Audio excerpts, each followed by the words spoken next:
xornimo inay qaali tahay calanka loo horeexin jiro xalaal goobnimadu tahay dadweynaha xaadirka ah sideen u xasuusiyaa waxa laga joogaa muddo 50 sanadood markii aynu xornimada ka qaadanay gumeystii Ingiriiska ee aynu maxmiyada u ahayn waa xasuusaha dharaari farxadda iyo xorriyadda waa xasuusta dharaartu timacad lahaa kan nasiib kan nasar waa xasuusta maalintii awaan oo dhameeriyada quruxda badan ku soo dhaweeyay waa xasuusta maalintii ugu horeysay ee geeyga Soomaaliyeed ee laga taago calan xor ah waa xasuuso badan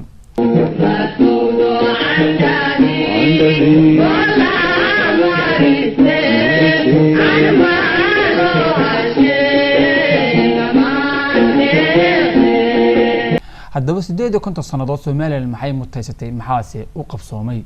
50 sanadood oo waayeeda lahaa ayuu qaranka Soomaaliland maalinba meel soo haybsaday mar u galay midnimo lagu hungoobay iyo hilow Soomaalinimo oo haysay iyo mar u mutay kadeed dil iyo dhibaato xornimada luntay lagu soo celinayay 50 sanadood kadib qaranka Soomaaliland waa qormo nabad ah oo tacab badani soo galay Somaliland dalkayga Somaliland dalkayga 50 sanadood kadib qaranka Soomaaliland waa qormo nabad ah oo tacab badani soo galay waa qormo tigsanaysa horumar waara iyo sharciyeynta xorriyadeedii hilowga lumiyay dadka Soomaaliland iyo dhalintiisu waa kuwa raba nolol aan cid duucayn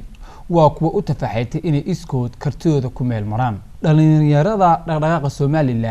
Somaliland Youth Movement waxay in leeyihiin dhalin yahay dhulkeena horta ma u shaqeynaa dhalin yahay dhamaanteed samaha ma u dhaqaaqnaa munaasabada 26 Juun sanad guurada 50aad ee xorriyada dhalinyaradu waxay soo qaban qaabiyeen kulan xus iyo xusuus ah